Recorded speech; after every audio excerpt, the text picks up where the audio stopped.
Welcome back to iGen Politics. This is a podcast that makes politics engaging and relevant for all generations. This is Victor Shi.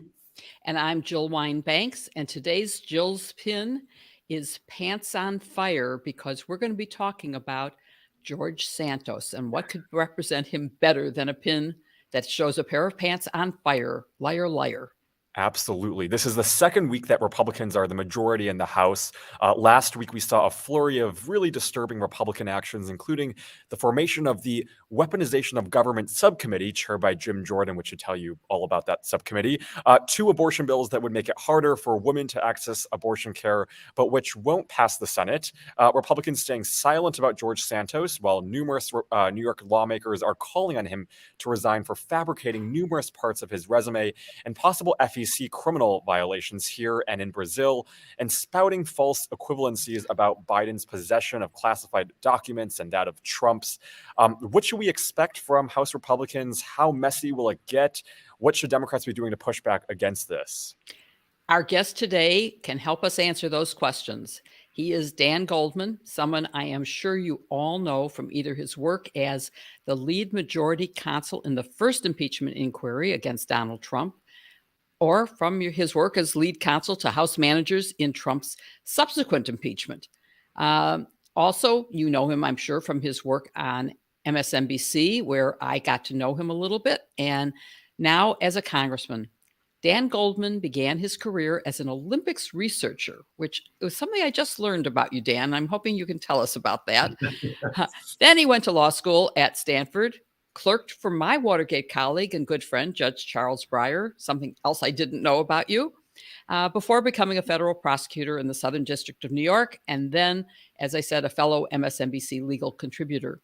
He's now a brand new member of Congress from New York's 10th Congressional District after defeating a very strong group of primary opponents. So thank you, Dan, for being with us today. We're really glad you're here. Thanks so much for having me, Jill and Victor. It's great to be with you.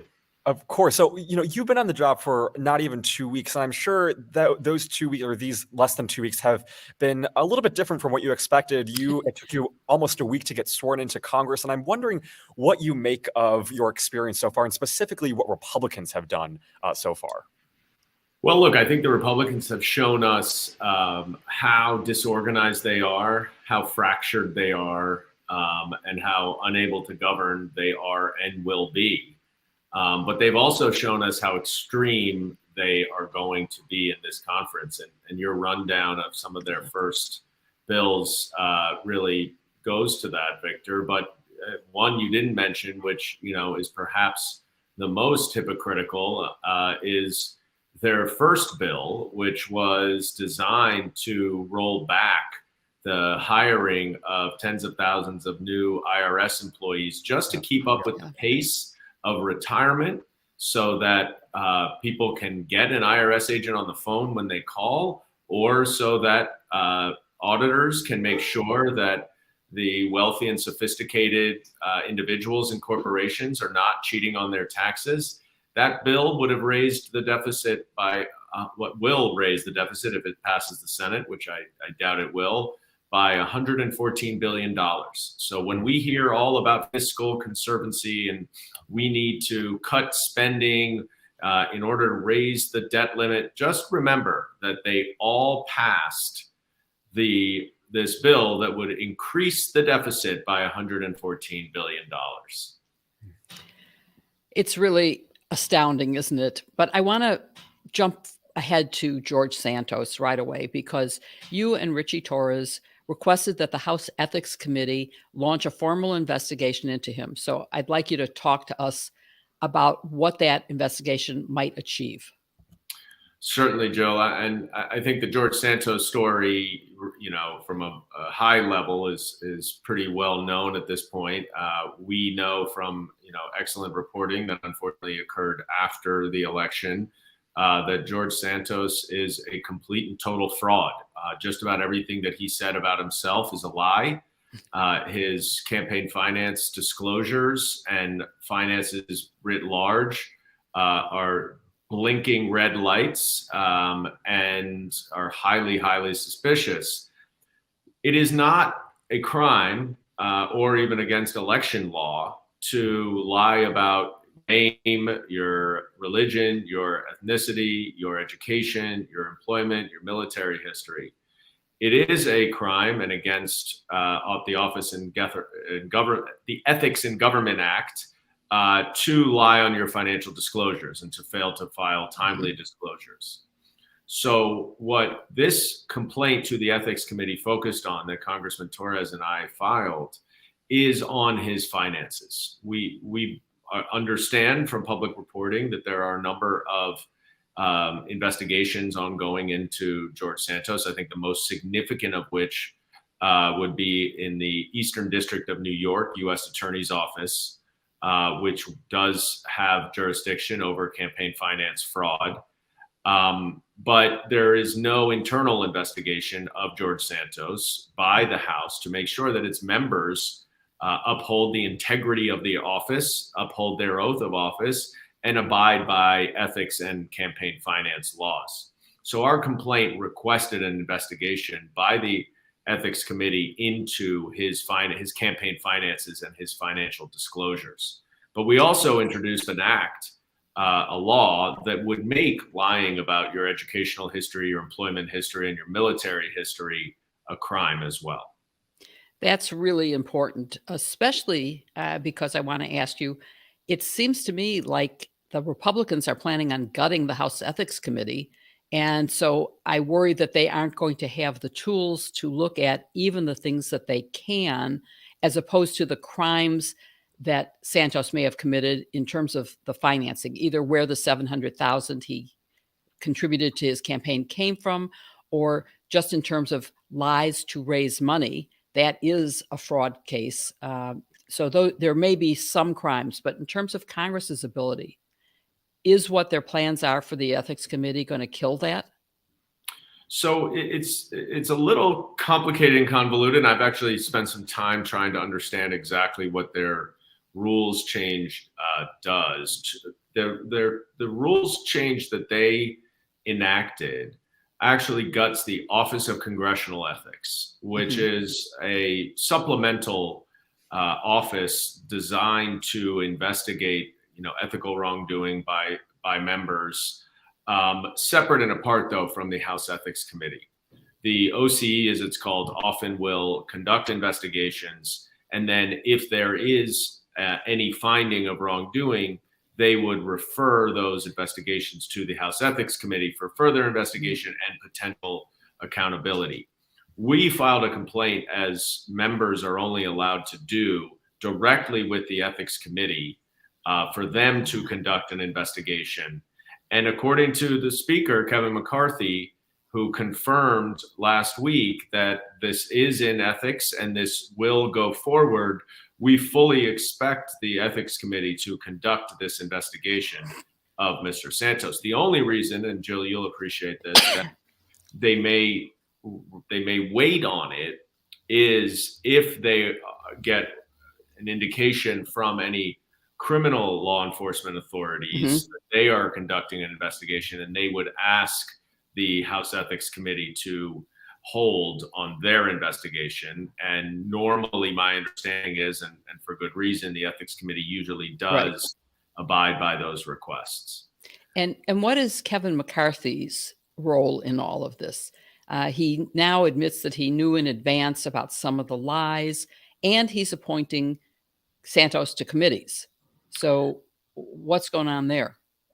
I think the focus of this story is going to quickly change from George Santos's lies to the degree to which Republican leadership both knew about it and participated in the cover-up of his lies in order to help Santos deceive the voters and ultimately get elected. The New York Times reporting from Friday, an excellent story, revealed that Kevin McCarthy knew about the vulnerability study, the self-research that George Santos commissioned, and which included a litany of lies and caused a number of members of his campaign team to resign, that McCarthy knew about that. that at least Stefanik knew about that, the chair of the Republican conference, who was George Santos's biggest supporter, endorser, raised money for him, and perhaps most relevant to this story, had a top political aide almost embedded in Santos's campaign to assist him in hiring new staff members, notwithstanding all the lies, and in helping his campaign win the election. And so the question now really becomes, how broad were these lies? Was this scheme to defraud known? And what involvement did top leadership have in trying to cover up the lies? And in order for Santos to win, you'll remember the New York Post reporting in December, which said Republican leadership knew about it and they talked about it as a running joke. Well, I think most of the American people don't think that free and fair elections are a joke. And so it will be interesting to see whether Kevin McCarthy and Elise Stefanik practice what they preach when they talk so much about transparency.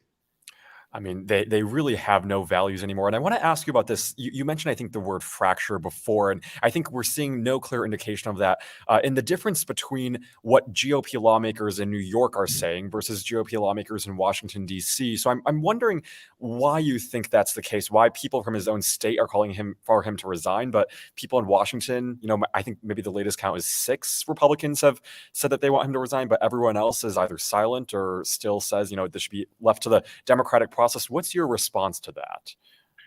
Right. I think that there are 6 New York Republicans who have now called for his resignation, 2 Republican members outside of New York. So I think we are up to 8. And I think what you're seeing is that divide in the Republican Party. The New York Republicans know that George Santos's lies are a huge albatross for the entire party within New York and for their future reelection efforts and any additional efforts to get to increase Republican membership and participation and support within New York State. New York State, of course, the Republicans are generally, other than Elise Stefanik, more moderate than you're going to find around the country. Right. But what Kevin McCarthy and the leadership is also playing to is, first of all, a numbers game. Because they only have a majority of 4. If Santos resigns, it's quite possible, even likely, that a Democrat will win, and that will be a huge seat that could be lost. And then separately, you just have this extreme right that will never give in, and that is anti-democratic, is authoritarian, is win at any cost, at all costs, even if you just blatantly lie to your voters. And all they care about is power. And so they have no interest in losing someone else for their majority. So, go ahead, Jill. I was just going to say, you mentioned before about legislation that you had proposed to make Santos responsible for lying. So can you tell us a little more about what would be included in that and how that would work? And also any comments you might have on crimes that he might be responsible for here and in Brazil. Right. There's a lot to the story. It seems like every day we learn something new about how he either deceived the public or may have committed additional crimes. The law that Congressman Torres introduced, which is Stop Another Non-Truthful Office Seeker, the Santos Act, is really just designed to make people's representations about their own personal biography and history punishable by a crime. I mean, against the law, I should say. So the idea of it is, and we of course don't see why this wouldn't get bipartisan support. It's just to prevent people from lying to their electorate about their educational background, their employment history, and their military history. There's no good argument against passing a law that requires people to tell the truth. And so we do hope that eventually we can get some bipartisan support so that this will not happen. But one of the things, Jill, that you will know as well, that certainly will be a warning sign to any federal investigators looking into George Santos is the fact that he appears to, or at least reportedly, have admitted to committing check fraud, to basically writing checks on someone else's checkbook for his own benefit in Brazil. Certainly when I was a prosecutor, if someone was previously convicted of a crime, it would cause me to take it prompts me, I should say, to take a closer look at whatever their conduct is that I was investigating. And so I'm sure that the Eastern District of New York it recognizes that, someone who has committed a fraud in the past may be more likely to commit fraud ongoing. And I think the real issue here is this sudden windfall of wealth that he appears to have gotten, to go in 2020 from a salary of $55,000 to a disclosure, a very, very untimely financial disclosure, mind you, in 2022, that shows him with a $500,000 apartment in Rio de Janeiro, a salary of $750,000, assets and dividends of more than $1 million. Where did this guy go? And by the way, he says that the entity that he created during his campaign, that what he did at that entity was the same thing that he was doing before that got him $55,000 a year. So there are just so many red flags here. But the thing that is very suspicious is, as you pointed out, Jill, he gave himself $700,000. He gave his campaign $700,000, which he also has admitted publicly that he got that money because he said, I paid myself from that entity. Well, where did the money from that entity come from? And he didn't mention any clients on his financial disclosures, which he is obligated to do. And so the question then becomes, was this entity formed as a pass-through to allow donors to either exceed campaign finance limits, or perhaps donors who would otherwise not be authorized to donate to American elections, such as foreigners, to give to Santos by essentially funneling the money through his entity, then to himself, and then to the campaign.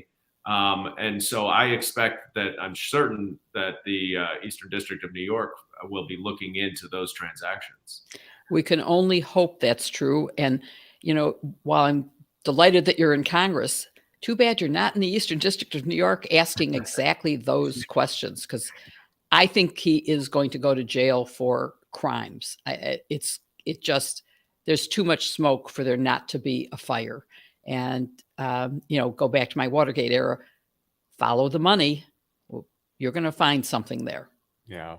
I mean, I really hope accountability happens, and partly because it's, we can't normalize this type of behavior. And, there are reports that maybe we even shouldn't be calling him George Santos. He may not even be going by that name. And so hopefully we will get some accountability and some truth out of this. But I want to turn more broadly to this Republican Congress, because they've announced that they're going to be forming these investigations to look into the Biden administration. And today, actually, right before we went live, Jake Sherman from Punchbowl tweeted that there are numerous committee assignments now. Marjorie Taylor Greene, Lauren Boebert, Paul Gosar, Scott Perry will all be serving on oversight along with other election deniers. So, I'm wondering what you make of some of the committee assignments that have happened so far, these investigations, and what their end goal is with all this. Because poll after poll shows that Americans don't approve of these things. They just want normalcy. What do you think is their goal with all this?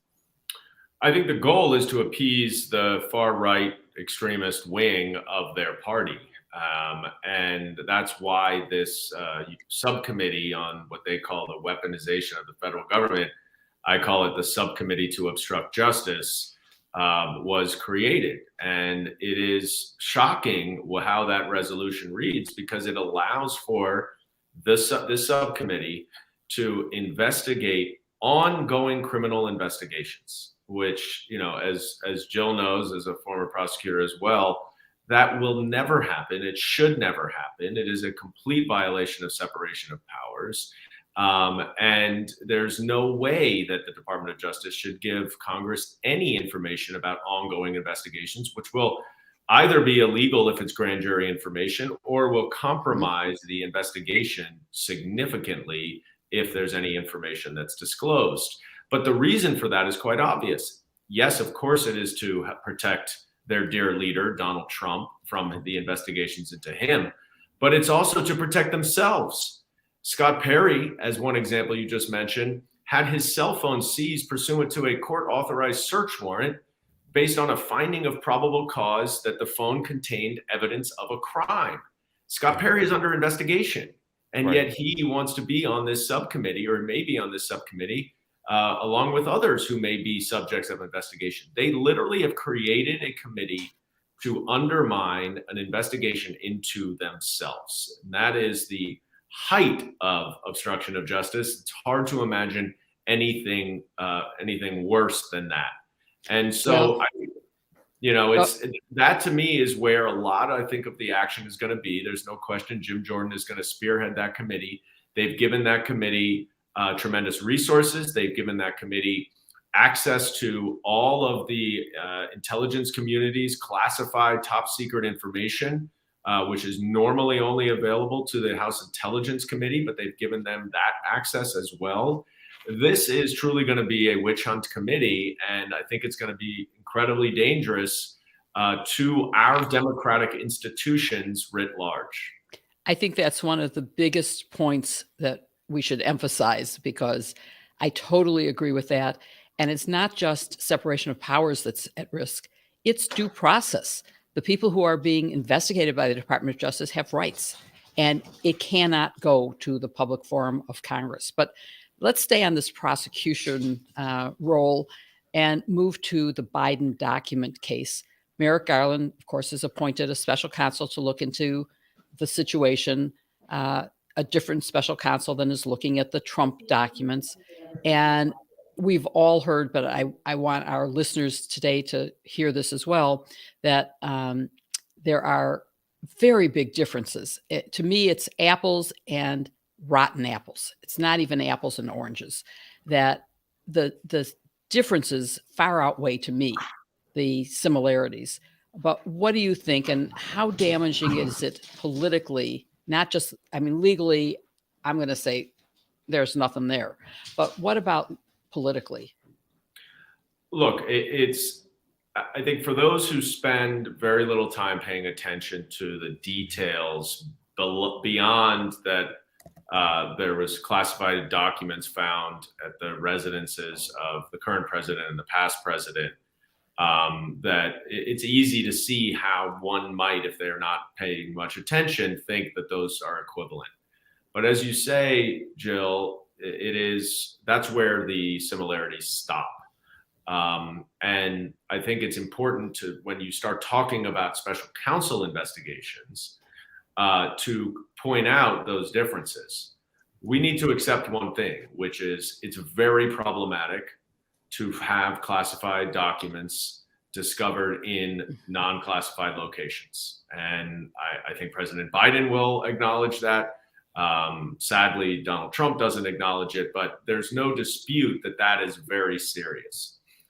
What President Biden's team did, no doubt at his direction, is that as soon as they discovered these documents, they immediately self-reported and volunteered the information that they're required to do by statute to the archives and ultimately to the Department of Justice. They then cooperated and turned over those documents to the Department of Justice and have insisted quite clearly that they will continue to cooperate with the Department of Justice to make sure that any classified materials gets back to where it belongs and a damage assessment is done. On the other hand, the archives, realizing they didn't have Donald Trump's love letter to Kim Jong-il, recognized they didn't have all of the documents from Trump. And so they asked him for the 15 boxes he took. It took months and months and months for Trump to voluntarily turn those over. He then turns them over, but they realize they don't have everything. So they ask again. Now it goes to the Department of Justice, and they ask. They don't get them. They subpoena the documents. They still don't get them. Donald Trump is now obstructing justice in order to maintain possession of these classified documents. So then the Department of Justice has no recourse other than to execute a search warrant to retrieve those documents which belong to the government and do not belong to Donald Trump anymore. And so that's where we are. President Biden clearly had no intent to either possess these or do anything with them. But the fact pattern that I just recited draws a clear inference that Donald Trump must have wanted to do something with those documents, because why would he defy a subpoena for them if not? And it's that intent that is really at the core of the two different special counsel investigations.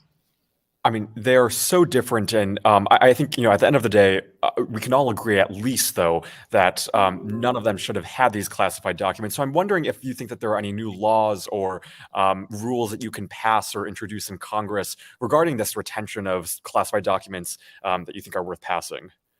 Well, look, there are laws and there are regulations that are very clear as to what to do. It gets a little tricky when you're dealing with, a president, a vice president. They're receiving daily briefs that include classified information, even though the, documents themselves are not the reports of the classified info. And so you have memos lying around, you have briefings lying around that have the markings on them as classified. But clearly we need to make sure that there are proper protocols and procedures to handle the briefings, the memos, because we just cannot have these things lying around. And so, look, I was a staff member on the Intelligence Committee. I am certain that the House Intelligence Committee, the Senate Intelligence Committee are going to look very closely at the underlying facts, the underlying issue of how these classified materials are leaving the areas where they are required to be. Right. It seems to me that if libraries can control books going in and out and get them returned, that there has to be a way to make sure that the classified documents that are given to various people are returned, and that there is a better tracking system. So that's something that I hope, well, first of all, I just want to make sure we don't want to run out of time with you. And we have so many more questions. We hope you'll come back again. Maybe I could ask one wrap-up question, and then Victor can ask his favorite last question. And you've now gotten some committee assignments, I believe. And so talk to us about what committees you're on and what you hope to achieve in Congress. The Democrats actually have not yet gotten our committee assignments. We are waiting on the Republicans to figure out the ratios. Somewhat oddly, it seems like the Speaker is determining who he's going to give various committee assignments to before he figures out the ratio. Maybe he has so many backroom deals to give himself the Speaker's gavel that he can't count how many people are on each committee. But in any event, we expect that we will get our committee assignments either the end of this week or probably next week when we're back in Washington. But I do hope to lean into my experience with investigations. Obviously, the Republicans are prioritizing investigations that are clearly political, partisan propaganda that I'd love to be able to respond to and help to point all of the holes that will undoubtedly be there. And so, but, I think there are a lot of really capable people on the Democratic side to be able to do that as well. So we'll see what happens. There are, but I can just envision you facing off against Jim Jordan. My gosh, that would be amazing. Brilliant, amazing, wonderful. So one last question that we have for you. Jill mentioned at the beginning that you were first an Olympics researcher, and then you obviously went into law school, and then you became a very well-known prosecutor and serving on the, for the House impeachment inquiry, and then MSNBC, and then you ran for office. And so I'm wondering, the last question I always like to ask people is, what is your advice to young people about politics and elected office? With you have a fascinating journey in getting there. And so what is your advice to someone who's thinking about doing that? But you also have to tell us what an Olympics researcher is, please. Sure. It was an amazing job. Basically, for the NBC's coverage of the Olympics, they hired three of us researchers who essentially traveled the world and became experts on all of the Olympic sports, so that the 6,000 employees of NBC, or I should say, 2,000 employees of NBC, could know everything they needed to know for the Olympics. Wow. I did that for the Sydney Games in 2000. It was a great job. I think my career path, Victor, to your question, and I love, talking to younger people about career paths, because my biggest lesson is don't get locked into what you want to do. You need to be open-minded, and you need to be flexible to pursue either opportunities that are presented to you or different interests that evolve over time. I thought I would try out journalism. I really enjoyed my job, but I didn't see, for me personally, a career path that I wanted to pursue. So I actually went to law school originally to do impact litigation and civil rights work. I then ended up clerking for Jill's old colleague, Chuck Breyer, who was an assistant district attorney. And he really encouraged me to think about becoming a prosecutor. And that was a formative year for me, where I had such a great mentor in Judge Breyer. And so I followed, his footsteps. And then 5 years ago, I left the U.S. Attorney's Office. I can guarantee you that it never once crossed my mind on my 5-year plan that I would be a member of Congress. So part of it is just, being willing to take some risks and being open to different paths that you might not have planned for. That's such great advice. And I'm so grateful that you were able to spend time with us. I hope you'll be willing to come back. I hope our listeners and viewers will stay with us after you leave for more of Victor and I having a chit chat. But thank you so much, Representative Goldman, for coming on. Thank you, guys. Take care. Thanks. Thanks.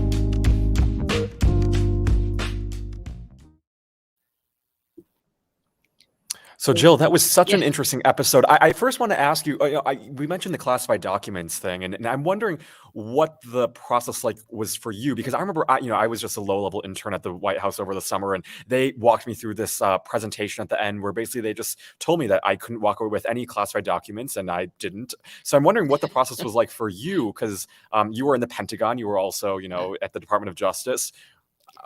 Let me start with the Department of Justice, and the first time that of course, I had a security clearance at Justice, but it was a very low-level clearance.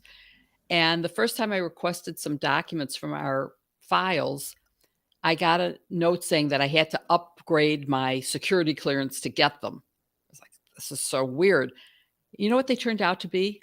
They were actually newspaper clippings. I was in the organized crime section. This was about members of the mafia. And I'm like, these are public records.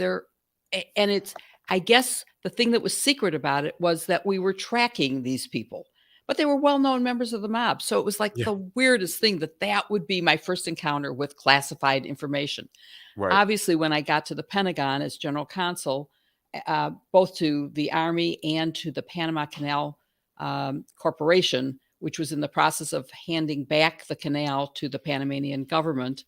Yeah. And then shortly after that, indicting and jailing Noriega. I had a much higher security clearance, one that I can't tell you the name of my clearance because that's classified information. Yeah. But we were very careful about documents. It would have never occurred to me that I could take them anywhere outside of the Pentagon, that they would go in my briefcase and go home with me. No, absolutely not. But there was no real system of labeling each one with a number, that this is copy 1 of 10, so that you would know immediately if something was missing. There was no tracking device on it. There was no way of knowing, whether it got lost somewhere or thrown away by mistake. So I think for me, there has to be some legislation put in place that puts restrictions on the handling that everyone knows about, but that keeps tracking those documents so that they aren't accidentally taken. I think also when a president or vice president is packing up, the packing up should be done by someone other than just the Exactly. staff. It Yeah. needs to be Yeah. done by people who have A, classification levels that allow them to see top secret, special compartmentalized information as well. It has to be done by someone who knows what they're looking for. Um, and there is a rule, which I think many people don't know, that things can be stored for, I think, up to 60 days after your term of office ends. So, this excuse that it's a big rush really isn't true. Yes, you have to get out of your office to make room for the next incumbent, but there is a way to put Mm, it out of your office and not remove it from the building. yeah. So, I think we need to start really looking at all those things. Absolutely. Well, let's go into our chit chat. So, I know we have some. There was an interesting article that came out yesterday, basically on CNN. I'm not sure how many in our audience has read it yet, but basically, it talked about how there's this new trend among Generation Z to go back to this thing called vintage tech, which is basically there's this new trend to go back to flip phones. A lot of people now, when they go out to eat, they will trade their social, I guess their regular smartphones with flip phones because they want to be more, I guess, connect like older people may have once did. And so I'm wondering what you thought of that. I personally haven't done that yet, but I thought it was a pretty interesting development. And they're also using disposable cameras now too. And so there's this new, I guess, push to return to simpler times. Well, disposable cameras, of course, require that you print out a copy of it. You don't keep it Yes, on your exactly. computer. There's nothing else you can do with it. Um, Flip phones, of course, I remember. I remember when there were what we called bricks. I don't know if you've even ever seen one of those. They were really big things I that, think I know what you're talking about. and when I first joined Motorola, my first assignment was in Pakistan, which was way behind where we were. They Mhm. wanted those bricks so they could go to lunch and put them on the table so everyone would see that they owned a phone. It was a point of pride. Right. In terms of, I read this article and I think we should put it in our show notes so Mhm. that everybody can read the article. My first reaction was, if you want to connect with people, and I adore, Victor, that you telephone me. We actually talk on the phone at least once or twice a day. Whereas a lot of younger people that I've mentored or that are related to my godchildren, they actually text. They think that that's a conversation. That's not a conversation, guys. Talking on the phone is a conversation. Right. Zooming is a conversation. And so I love that you call, but it seemed to me that rather than getting an old-fashioned flip phone, you could just turn your phone off and talk to the person you're having dinner with. I cannot stand when I see couples sitting in a restaurant and they're both sitting there with their phone and they're not talking to each other. Right. Right. That just I personally think a phone is a safety device. I would never get in a car without it. And that doesn't mean that I'm going to talk while I'm in the car. It means that in an emergency, I have a phone. The same, the pictures you're going to take on your phone are better than the pictures you're going to take on the A little disposable disposable camera. cameras. Although Yeah. they take pretty good pictures. They're not bad. I mean, it's okay. Um, but I think I, going to another area as part of this vintage tech, people are going back to vinyl records. And, I've Right. lived Yes, through they are. Yeah. 78s, 45s, and then cassette tapes, and then discs. And I remember when I first became the head of career and technical education for Chicago Public Schools, at the beginning of school year, a memo comes out saying things teachers should never say to students. And one of the things that was top of the list was never say, "You sound like a broken record," because no student was going to know what that meant.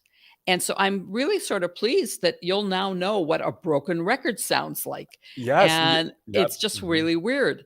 On the other hand, my generation is getting advice about how to use modern technology, which I'm pretty good at. Um, but we're also getting advice. There was a picture of President Biden trimming his own tree in the White House. And Jill Biden was handing him, he was standing on a ladder, she was handing him some stuff. And it went through how many people end up in the emergency room, Because of in the the ladder. intensive care unit as a Yeah. result of ladder falls, saying that people my age should not get on ladders. And I Mhm. recently had a ladder fall where I hit the back of my head on my granite Yeah. counter. Luckily, nothing happened, but my friends insisted that I go to the emergency room to get an MRI because you can die from Oh, a yeah, yeah. bleed. Mhm, And people mhm. have, they feel fine. I felt fine. I never passed out. I wasn't dizzy. I did go. I was fine. But if you do fall and hit your head, you should immediately get a test because people die the next day. And so anyway, it's sort of funny to see the kind of advice my generation gets and your generation going back to flip phones. Well, Maybe I you mentioned, I mean, the fact that I call you, I mean, Jill, you know that I'm an old school person, so yes. maybe that isn't much of a surprise, but no, I thought that article was really interesting, and I agree with you. I think I told you this yesterday when we were talking, but I recently went out to eat at a college restaurant, and my friend and I, we looked up, and everyone was on their phones, and it's like, okay, like it's depressing, and maybe flip phones would help that because there's not much to look at, I guess, on your flip phone. I've never had one before, but I guess it's just numbers, and you have the little screen and you make a phone call, and so maybe that's a way that young people can be accountable and stay off their smart devices. Yeah, if you're using it just for security purposes to have a phone with you in case you needed to make an emergency phone call, fine.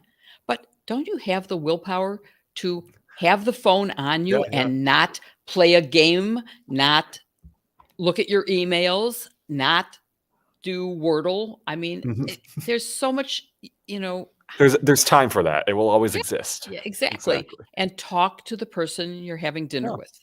Take a break from the screen. It's good for Mhm. your psychology. It's good for your eyes. It's just a good thing to do. Yeah, So exactly. I thought it was an interesting article, and I love that people. On the other hand, they are little teeny phones, and you can put them in your pocket Anywhere. Yeah, easily yeah. anywhere. It's in the smallest evening purse. I could fit that, whereas my smartphone, Yeah, it's huge. this is mine. Whoops. It's a big thing. It doesn't fit everywhere, but it makes it easy to watch a video and stuff. I love that. And I That is love what the true, phone yes. does. I mean, when I started practicing law, there were no computers. There Oh, were no wow. computers. Now I have more computer power in this than in the first computers that came It, out. it reminds me, when you talk about, our generation thinking that texts are a form of conversation. I remember I was talking to someone who was born a while before, and she was telling me how back in the day, how people used to ask each other to prom, and I was like, oh, how did they ask each other to prom? And they would have to go through the landline, and so it would first connect to Yes. the parents, and then they would have to talk to the parents and say, can I talk to so and so? And it was like, those are the type of things where I'm like, that's a conversation. You have to listen to the other person, and there's just nothing like that now. You either text someone or maybe I don't know, ask someone on social media, but there really isn't anything like that anymore. And I wish we could go back to the time where you could make a phone call. Like we can normalize those things again. It was very romantic, and that's actually, maybe we can close with when during Watergate, my high school boyfriend saw my picture in the paper, and he wrote me a letter, which he had called information to get my address so he could mail in snail mail style because there was no other alternative. Yeah. He mailed me a letter, saying, he was so proud of seeing me in the news and of what I was doing. And I eventually answered him, and we got together and got engaged 3 days later. So it all started with the New York Times having a print edition that he saw, Uh-huh. and then Yeah, went yeah. to a snail mail letter through a phone book. Does anybody even know what a phone book is anymore? I mean, when I was writing my book, as I was writing things like the press jumped up to use a bank of payphones, I went, does anybody know what a payphone is anymore? And so there's a lot of things from our past that that I consider sort of romantic, but I don't miss them particularly. I like being able to pick my phone out and make a phone call without finding a public payphone and putting coins in it. Although that wasn't such a bad thing either. Absolutely not. Well, we will definitely include that in the show notes for this week's episode, and let us know what you think, because I thought it was fascinating. Jill also thinks it's very interesting, and we'll see whether or not this produces maybe better conversations, whether or not this changes. Well, maybe we'll see more young people on flip phones and carrying around disposable cameras now. Maybe it'll feel like I don't know what year that was, Yeah. 1990s, early I know, 2000s. way before that. Oh, Way before 1980s. that. Okay. Oh, Yeah. 70s. Phones So phones when did well, I got my first phone I think before I worked at Motorola, maybe, I don't Oh, remember. It could have been it was at least the 80s. yeah, yeah. Well, let us know what you think of that article, and we hope you enjoyed this episode with now Congressman Dan Goldman, who we'll definitely have again as these investigations ramp up. I know, like he said, hopefully the committee assignments will be on oversight and judiciary so that he can push back against that, and we can see that Dan Goldman, Jim Jordan brawl. I think that would be not only entertaining, but good for democracy to see someone push back against Jim Jordan. So stay tuned. Hopefully we can get him back here on the show. And we'll be back next week with another episode of iGen Politics right here on youtube.com/Politicon or wherever you follow your podcast. So whether it's Apple Podcasts or Spotify, you can listen to this episode there, and be sure to leave us a 5-star review right there so other people can find it. We'll be back next week. Thank you so much for listening, and have a great rest of your week.